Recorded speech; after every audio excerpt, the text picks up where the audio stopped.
warm welcome to the Bridgestone GR86 Championship. Race 1 about to get underway as we come under the bridge. And as you can see, weaving from side to side, our full field of 25 cars get ready at the perfect circuit to go 86 racing. We've been doing this for 12 years now, and in that 12 years, we've produced some amazing drivers from not just New Zealand, but from Australia and other countries as well.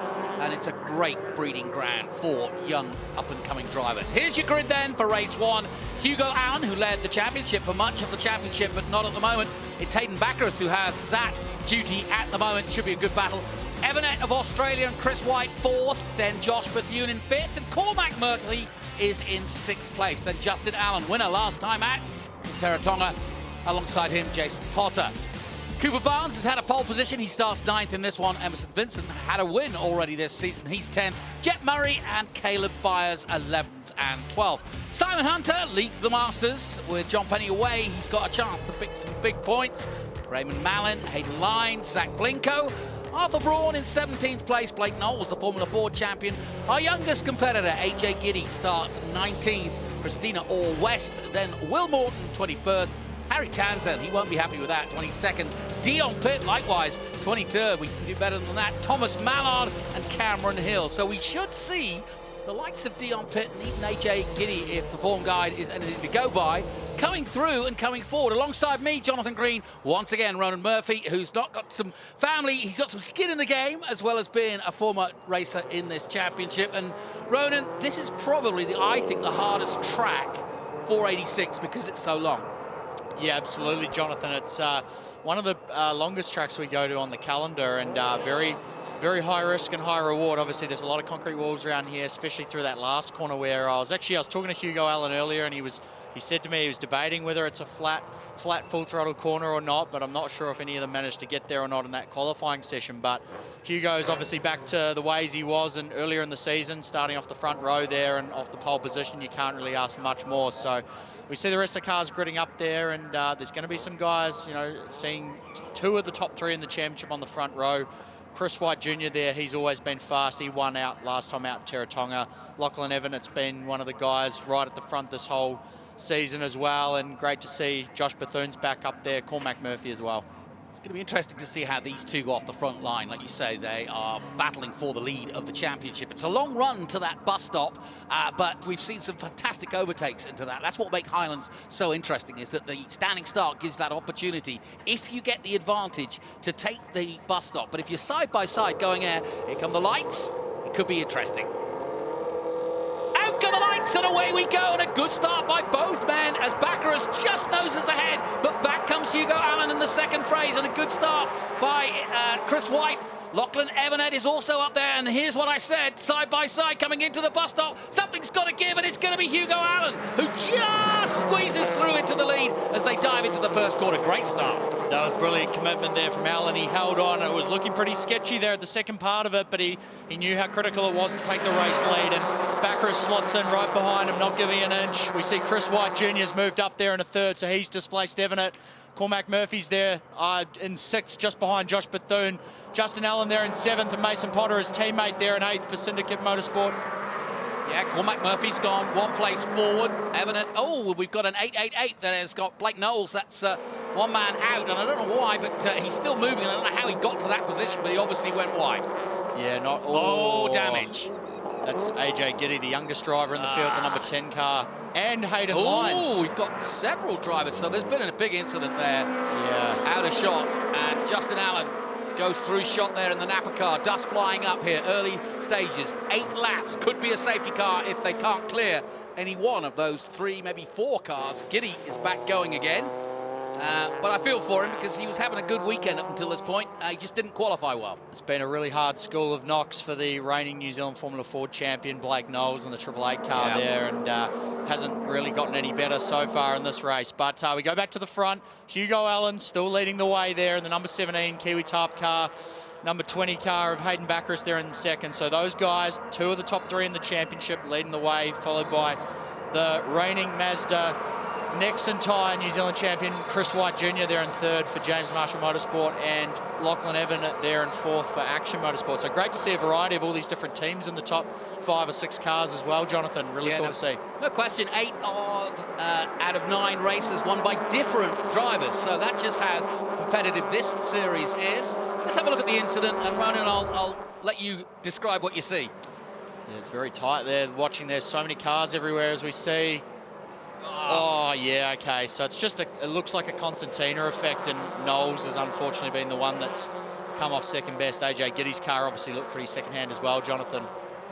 Well, what a shame, because obviously it's a long weekend, repairs to do now to get ready for the reverse top 10 race 2 tomorrow morning. Gladly, or I'm happy to say that the 888 is still circulating, and it doesn't look as though the damage is actually too bad to that car, though AJ Giddy must pit now with the damage on his car, and he does. Yeah, he's had a bit of a school of hard knocks as well, the number 10 car of AJ Giddy, so it's not nice to see, but hopefully those guys will get those cars fixed up in time for the reverse grid race or reverse top 10 race in the morning. But we go back to it there. See here, a couple of the Daylight M cars flowing through, and Hugo Allen still leading the way. He's pulled off a little bit of a gap over Baccaris now. Baccaris is actually having to look like he's defending a little bit from Chris White Jr., so plenty of pace in the 88 car there, and we see Evanets now closing in on those guys too. Josh Bethune's there. It's a bit of a top 5 breakaway. Cormac Murphy sort of dropped off the back of these guys, and he's got Justin Allen and Mason Potter behind him there in 7th and 8th. I hadn't realised it's only Cormac's second year of car racing. Of course, he's a two-well proponent before that, so this is actually a good steep learning curve, and he's got some real competition behind him in Justin Allen, who's already been a multiple winner, the only man to have won 2 races. In comes Blake Knowles in the 888. Like I said, the damage didn't look too bad. Across the line they come again. Hugo Allen sets the pace, a 152.343, but he's only a tenth quicker than the championship leader Hayden Baccaris. White all over the back of him, and then Evanet, Bethune, and like you said, it drops us off just slightly to Cormac Murphy in 6th, then Justin Allen Potter. Cooper Barnes in 9th position, just did the fastest lap, a 152.3. Yeah, and these top 3, the young guns at the moment in this championship, Hugo Allen, Hayden Baccaris and Chris White Jr., they're all doing a brilliant job out there. As we see there, the James Marshall Motorsport team having a crack at trying to pull the rear bumper off that car of Knowles and get him back out there to try and finish the race and score some points. Let's head down to Greg Rust. It's absolutely bang on. That's exactly what's happening. So the bodywork has been rubbing on that left rear tyre. I'll go back to you guys. Sounds like it's hotting up. Well, we've just got another casualty for this race. It's the number 20 who has gone off track. Excuse me, the number 30, that's Emerson Vincent. Let's have a look at what happened, Ronan. Yeah, he's just gone very deep, and he's actually done it himself. So there was no contact. Maybe a brake lockout. Oh, he's got his hands in his helmet there. So something's happened. Maybe a car issue that happened under brakes. But that was very sudden, and it looks like it's terminal because he's not looking like he's trying to make it get going again. Body language is not good, but it's good work by the team of Blake Knowles in the 888. They've got him out. They've just put the old famous duct tape. And now look at this breakaway by the top 2. Hugo Allen versus Baccaris. This for the lead of the championship by the end of the weekend, I'm sure. Between these two, Hugo Allen much better than Teratoga. I think he qualified 18th or something. And that's been his Achilles heel all season long. He's had to side his way through the field each and every weekend. He's done that, managed to get the lead in the championship for the first 6 races, and then Teratoga just fell apart really. So he's back to form, and now will challenge Baccaris. And while we were watching what happened, unfortunately, to Emerson Vincent there, Jonathan, it's actually had a bit of a change of shape there, because Hugo Allen's still got the lead, but Hayden Baccaris is right up behind him, and Chris White Jr. has actually lost a lot of the time to those guys, whereas before we saw Baccaris defending from Chris White Jr. So there's a bit of a change there. Obviously, maybe Chris made a mistake there, but looking back, he's still in 3rd position. Evanet's still 4th. Bethune's rounding out the top 5. A little bit of a gap back to Cormac Murphy, and then Justin Allen, Mason Potter, Cooper Barnes and Jet Murray rounding out the top 10. I'll tell you what, it's interesting to see how they use the curbs here. Sometimes a little too much through the bus stop. Baccaris almost losing control of the car. Next corner, though, is nicely cambered, and the carousel, you just scythe your way in there, plenty of grip on the exit, and then head down into the forest again. And it really is now a two-way battle, as you say, 1.3 seconds now between the leaders and Chris White in 3rd. Evanet, the Australian, Lachlan in 4th position. Then it's Josh Bethune. He too is one of the championship contenders. And then Cormac Murphy, who's had an up and down season, but is going forward bit by bit. Yeah, and the pace is definitely a little bit slower than qualifying as well. Obviously, fastest time of the race, I think, has been in the 51s, or at the moment we're looking at low 52s for these front guys. So definitely a little bit slower than the 50.2 we saw this morning in qualifying from Hugo Allen. But certainly these guys are pushing on real hard. See there, Allen throwing the car in just over the bridge. Chris White Jr. still there in 30, starting to see a little bit more of the number 24 car from Action Motorsport. Lachlan Evanett there in 4th, he's closing in. Josh Bethune there in 5th with Cormac Murphy now right up behind him. Justin Allen, he's having a good run there, pretty quiet day there in 7th. Mason Potter having a good run in 8th. Cooper Barnes, Jet Murray, so the top 10 still hasn't changed, but Zach Blinko's in 11th. Simon Hunter, one of the masters in the championship, he's in 12th. Caleb Dyer's there in 13th. Raymond Mellon in 14th. And young Arthur Braun there rounding out the top 15. A lot of good talent from Christchurch. Caleb Byers, one of them for James Marshall Motorsport, as they dive through the bus stop. What a wonderful shot that is. But if you get it wrong, you can unstabilize the car and then really get into trouble and get sideways real quick. Let's head down to Greg Rust. AJ Giddy's been back in the lane, guys, so that's the second stop. Tom Alexander is with us. You've had a good look over the car with the crew. What's the story? Yeah, just unfortunately team got up and messed at the start. Their car seems okay, there's a bit of cosmetic stuff, but unfortunately, yeah, it all started from quality. We're probably where we shouldn't have been. We had some good pace yesterday, but a transponder failure early this morning in quality meant we couldn't maximise the tyre at the start. So, yeah, back in the fight. I think AJ's got just obviously caught on something there. I don't know what actually happened out there, but hopefully we can get a decent time and might help us move up a little bit for the field race. Thank you. Tom Alexander, 2015 86 championship. Rose, old enough. You weren't even born, I don't think, then, were you? Oh, I don't know about that. I would have been floating around at some point, probably at that stage. But no, for sure, Tom Alexander, Great incredibly guy. experienced. He's a very, very talented race car driver in his own right and achieved a lot in the sport. So great to see him helping out some of these young guys for Mackenzie Motorsport. We see there Josh Bethune, Cormac Murphy coming through over the bridge. They've just had a really good battle, haven't they? While we were talking to Tom, he was right up the tailpipe of the man in front, Josh Bethune. And probably a thing to note as well is those two actually came to blows pretty hard at Taratonga and one of the races fighting out for the podium. So there's a bit of history there, probably not much love lost between Cormac Murphy and Josh Bethune, but so far that's been pretty clean and tidy, and Josh has actually pulled out a bit on Murphy, as we see there. Justin Allen now second in the championship currently. He's now nibbling at the heels of Cormac Murphy. Mason Potter's not too far behind there in 8th either. Cooper Barnes, our pole sitter from Taratonga, he's a little bit further back there in 9th. Bit of a gap. He's had a quiet day so far. Jet Murray, the brother of Cooper Murray, who's going to be debuting his first full season in the Repco Supercars Championship later this year for Erebus Motorsport in 10th. Just a reminder, Justin Allen in the Napa yellow and blue, second in the championship at the moment after that win at Taratonga. Here he is, 471, so he'll want to get as many points out of this. Remember, it's reverse top 10 for race 2. That would see Jet Murray on the front row, and Cooper Barnes, who had a pole position last time out, he would start on the front row. So Justin Allen trying to scythe away and get as many points as possible. And just a reminder, yes, it's the end of the CT Frock Championship this weekend, but it's certainly not the end of the 86 Championship. 2 more rounds to go after this, so a lot of racing still to come. But it seems in this particular championship, I mentioned the 8 out of 9 winners, you just can't lay off one. You can't have a bad race, can you? No, exactly right. And Hugo Allen and Hayden Backrus have got the field pretty covered at the moment. They were the only 2 cars in the 1-minute 52s on the last lap. Hugo Allen with a 52.5 and Backrus on a 52.9. So he actually pulled 0.4 of a second out of Backrus on that lap. So Allen's got some serious pace in that car at the moment, and no one else really has anything like that at the moment to be able to contend or try and fight him with. But we look there, Justin Allen actually pulled out going down the front straight. Now, what's happened to Thomas Mallard? Here's a replay. Ooh, well, the cat's got the cream. And he almost lost it there completely. That is a beautiful bit of car control. He's still got it going. That's a bad Mike moment. I mean, that was a little drifting there. That's a bit of Fast and the Furious Tokyo drift, as we saw in the Mazdas earlier. So that's a good bit of driving there. Great job from Thomas to keep it off the wall. By the way, Mad Mike will be in action here in a couple of weeks, so don't want to miss that. But yeah, I would have thought Dad will have had a heart attack watching that replay. Now, Justin Allen pushing on now on Cormac Murphy.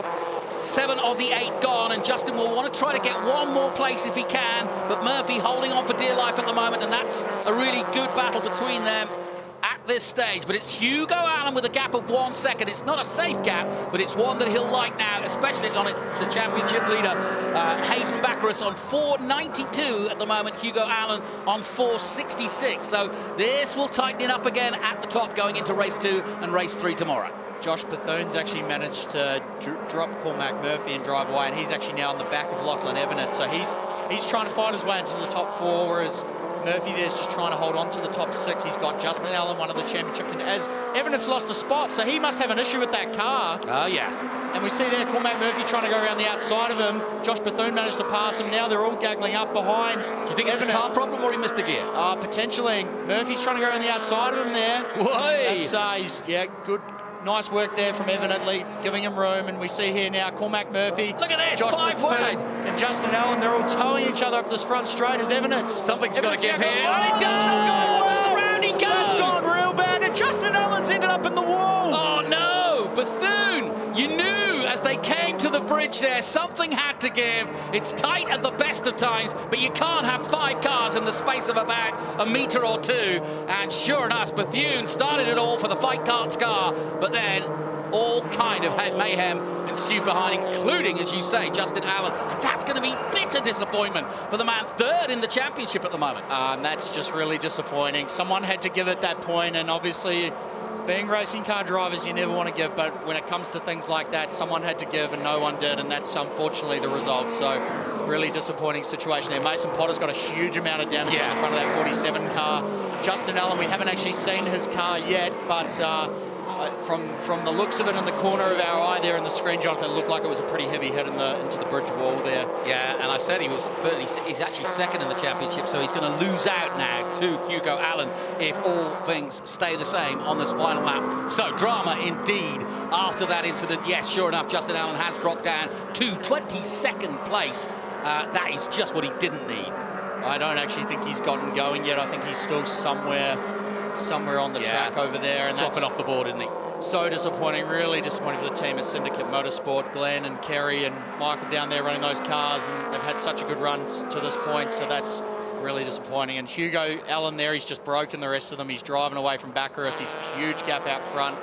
Yeah, normal service resume then for Hugo Allen. His whole family were here. You were speaking to them this morning, and like I said, he led after the first 6 races, but it was tight, a 20-year-old. And of course, with the Care-Vets team, who are without doubt perhaps the most experienced team in this championship over the years. Yeah, Toddy Bickerton and Ian McNabb do a great job running that car, and the iconic number 17 in the championship's been around a long time. So they're looking like they're on back to winning ways, and Baccaris is there in 2nd and Chris White Jr. in 3rd. Picture perfect then for Hugo Allen as he comes out of the last corner and will take the checkered flag for race 1. And he does it in style. Look at the gap he's got on Hayden Baccaris. There was drama behind. Chris White a little further behind in 3rd place. And well done to the Australian Lachlan Evanet, who does take 4th place. Cormac Murphy 5th. Mason Potter 6th, and Cooper Barnes makes up a place or 2. In fact, no, Cooper Barnes gets 6 ahead of Jet Murray in 7th, Blinko 8th. Simon Hunter wins the Masters in 9th overall, and Josh Bethune does recover amazingly. He'd gone sideways into the bridge, but manages to get through to a top finish. And bizarrely, after sideways, he's going to be pole, or he's going to be in 10th position for the finish, and that will give him the pole for tomorrow. Amazing. Well, and to be honest, Jonathan, I have a feeling the results probably aren't going to stay the same after this, because I'm sure there's going to be some investigations into what happened with the bridge incident there. Really disappointing to see a couple of cars get taken out of that one. Simon Hunter actually did a great job to move up to 9th, as we see there. Emerson Vincent. Well, we saw it parked up in Taratonga, didn't we? Yeah, and just got some issues clearly. It looks like maybe even a gearbox, because he's struggling to get it going. Moving. As we see there, he's managed to move it, but about to take a look at the results, I believe. Yes, in confirmation then, Hugo Allen with another win to his name. He joins Justin Allen as the 2-time winner. Hayden Baccaris, the championship leader, 2nd. Chris White in 3rd. Lachlan Evanet of Australia 4th. Cormac Murphy 5th. Well, one of the best results I've seen him since I've been in New Zealand. Cooper Barnes in 6th. Jet Murray 7th. Zach Blinko 8th, and Simon Hunter leads the Masters in 9th further down. Caleb Byers, Arthur Braun, Mason Potter, Raymond Mallin, Christina Orr-West also in the Masters 15th, Harry Townsend 16th, Will Morton, Dion Pitt 18th, Cameron Hill and Thomas Mallard involved in one of those incidents. Hayden Lines, Justin Allen is confirmed at 22nd, but not where he wanted to be. He was in the top 6. Blake Knowles, AJ Giddy and Emerson Vincent unable to finish. Well, we had plenty of highlights right from the get-go, from the start. It really was a drag race to the bus stop. These two went side by side, and Hugo Allen kept his foot in, as any good racing driver should. But Baccaroos definitely tested him as they went through the bus stop. Look at Baccaroos, 3 wheels, and excellent stuff by Hugo Allen. And that really was kind of the deciding factor. Behind, there was all sorts of stuff going on. Damage to AJ Giddy, he had to come in, here he is. And then another big moment for the 43 of Cameron Hill, but there was more to come. And the bridge was a big factor. How about this one? Thomas Mallard, way sideways, a little bit of drifting, but then Josh Bethune completely sideways and almost goes round, but somehow makes it back to 10. You'll be pleased with that. I actually think that was nose to tail teammates. I think Potter actually went into the back of Allen there, so that might help him or hinder? No, hinder for sure. But I think what happened there between Bethune and Evan, it's going to be looked at, because that was one of them had to give and one of them's ended up going around pretty hard. So we'll wait well done, though. Hugo Allen, our winner for race 1. Well done. So, out of the car he'll come, and that's a whole different ball game from last week. He was down in the dumps after last weekend because he just couldn't get a break, could he? But now, I saw him actually at the beginning of the weekend, and I said, what happened? He goes, oh, it's just, disaster. And he said, but I feel good about here, and it's, just reset. And that's exactly what he's done. And as you can see, ruffles the hair and gets himself ready for an interview, gets the hat on, and away he goes. So let's head down to... Oh, well, let's hang on. He's going to go and cheer the team on first and thank them for their effort, and, well, he does. And now he's heading over. Let's head down to Stephen MacGyver. Thank you, Jonathan. Very important day, this first race in the Bridgestone GR86 Championship for Hugo Allen. Qualified on pole, finished at the front. Good points, must feel good. Yeah, awesome way to come back from our shock around down at Taratonga, but yeah, awesome to be here, and I can't thank the boys enough. The race car all season has been really good, so we knew that we could probably pull away as long as we started off the front, and this time we didn't have to pass anyone, so it was a bit easier. Well, going to that first right off the line, you were tight. It was very tight. Were you just holding your nerve? Yeah, look, Baccaroos was pretty quick at the start, so yeah, it was something to look out for, but I was pretty sure that once we got the start, we could ease away. But yeah, I just can't thank my boys enough. Again, the car was awesome in quali, and so stoked to have some quali pace, but also more stoked to be on top in the race. Nice to see you smiling, buddy. Thank you, Stephen. Cheers. P2, Hayden Baccaroos, come on in. Yes, look, there they are. They are the championship contenders right now. You came in, you probably still hold a slight lead on Hugo Allen. That was a heck of a race. He got away for a little bit, then you came back. What was going on? Yeah, the car felt great towards the start. Massive thanks to Mackenzie Motorsport. I was able to challenge Hugo for the first few laps, and then he kind of just kept moving forward, and it just couldn't hang with the guy. He was too quick. Are you happy with the way this one went? Points important, but the way it's worked out with the car and the track? Yeah, for sure. We got plenty of things to work on for the next race, just to find that little edge, but pretty happy with a P2. Can't complain. Well done, buddy. Cheers, Stephen. And a P3, Chris White Jr., come on in. Hey, mate, it's all go. How hot is it out there? It's so hot in the cars there. Like I said, it's actually super hard to concentrate, but you just got to keep your head down and hit all your marks every lap, and should be able to come out with good results. We did that. I made a few mistakes myself, but it's such a long track that we can actually capitalise from it. So, yeah, it was definitely hot, but I prefer if it was a little bit cooler. When you talk about mistakes, we may not see those mistakes. Pick out one that maybe you need to work on. Definitely into the far hairpin. I like to outbrake myself there quite a lot and overshoot the corner. So if I can sort that out, I'm sure I'll be able to move a few spots forward. But so many things that we can do. It's 1,000 little corners on the track that we make mistakes around. So if you can minimise them, then that's the way to go. Well done, bud. Thank you. Okay, let's do the podium for a race 1, round 4 of the Bridgestone GR86 Championship here at Highlands Motorsport Park in the beautiful Cromwell.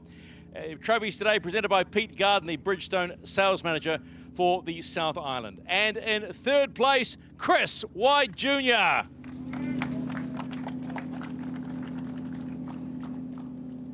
In second position, Hayden Baccaris.